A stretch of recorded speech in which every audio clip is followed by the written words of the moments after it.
అందరూ కూడా పరమపద సంవత్సరం శుభాకాంక్షలు. ఇప్పుడు దాకా ఆంధ్ర రాష్ట్రంలో అందరికీ కూడా ఉగాది అంటే కేవలం పంచాంగ శ్రావణం, జాతకాల వివరాలు, అదేవిధంగా ఉగాది పచ్చడి మాత్రమే. ఈ పరాభవన సంవత్సరం నుంచి నేటి తరం నాయకుడి రాకతో రాష్ట్రంలో ఉన్న ప్రతి ఒక్కరి మారుతున్న జాతకాలతో పాటు వారి జీవితాల్లో కూడా మార్పులు తెచ్చే విధంగా నేటి ఉగాది నుంచి ప్రతి సంవత్సరం కూడా నూతన జాబ్ క్యాలెండర్లు తీసుకొచ్చే లక్ష్యంగా నారా లోకేష్ గారు అడుగులు వేస్తూ ఉన్నారు. ఆనాడు యువగలంలో ఏదైతే హామీ ఇచ్చారో అదేవిధంగా ప్రతి నూతన సంవత్సరానికి కూడా ఒక నూతన జాబ్ క్యాలెండర్లు ఇచ్చి నిరుద్యోగులు ఆంధ్ర రాష్ట్రంలో ఉండకూడదని ఒక నినాదానికి ఆ రోజు కూటమి ప్రభుత్వం 20 లక్షల ఉద్యోగాలు ఇస్తామని చెప్పి ఏదైతే హామీ ఇచ్చారో దాన్ని నిలబెట్టుకునే విధంగా గడిచిన కేవలం 20 నెలల్లో 2,83,375 ఉద్యోగాలు ఇచ్చి వాళ్ళ నిబద్ధత ఏంటో ఈరోజు ఆంధ్ర రాష్ట్ర జనాలకి తెలియజేశారు. నాడు జగన్మోహన్ రెడ్డి హయాంలో ఒక్క డిఎస్సి కూడా నిర్వహించలేకపోయాడు. ఈరోజు రాష్ట్రంలో ఇప్పుడు దాకా 2,87,000 ఉద్యోగాలు ఇచ్చిన ఘనత కూటమి ప్రభుత్వాన్ని. అదేవిధంగా ఈరోజు రాష్ట్రంలో ఎప్పుడు ఏం జరుగుతుందో కూడా క్లియర్గా నేను జాబ్ క్యాలెండర్లో విడుదల చేయడం మీరు అందరూ చూశారు. గ్రూప్ 1, గ్రూప్ 2 ఏదైతే రిమైనింగ్ లెక్చరర్ పోస్టులు ఉన్నాయో కూడా అవన్నీ కూడా భర్తీ చేయడానికి కూటమి ప్రభుత్వం సిద్ధమైంది. అవన్నీ కూడా తొందరలో రిలీజ్ చేసి మిగతా ఉన్న పోస్టులన్నీ కూడా భర్తీ చేయడానికి కూటమి ప్రభుత్వం సిద్ధంగా ఉంది.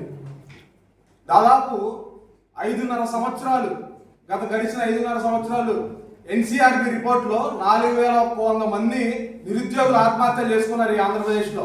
అటువంటి నిరుద్యోగుల ఆత్మహత్యలు జరగకుండా ఉండడం కోసమే ఈరోజు రాష్ట్రంలో 20 లక్షల కోట్ల రూపాయల పెట్టుబడితో దాదాపు 25 లక్షల మంది ఉద్యోగాలు తీసుకొచ్చే విధంగా ఈరోజు కూటమి ప్రభుత్వం అందరితో కూడా ఒప్పందాలు చేసుకుంటా ఉంది.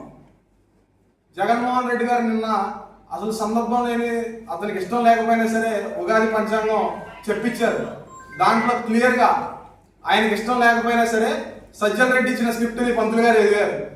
ఏదో రాష్ట్ర ప్రభుత్వానికి కేంద్ర ప్రభుత్వానికి విభేదాలు వస్తాయని మేము చెప్తున్నాం. ఈరోజు జగన్మోహన్ రెడ్డి గారు మీ జాతకం వినండి, మీ రాజ్య పూజ్యం కానీ మీ ఆదాయం కానీ మీ ఖర్చులు కానీ మేము చెప్తాం క్లియర్గా వినండి.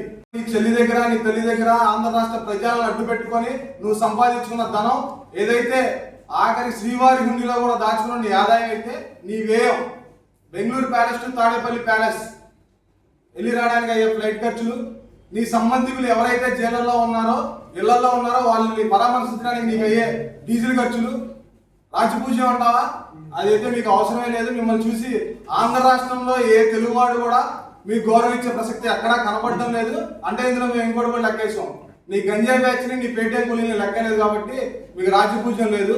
అవమానం అంటే మేము ఎవరో చెప్పవసరలా.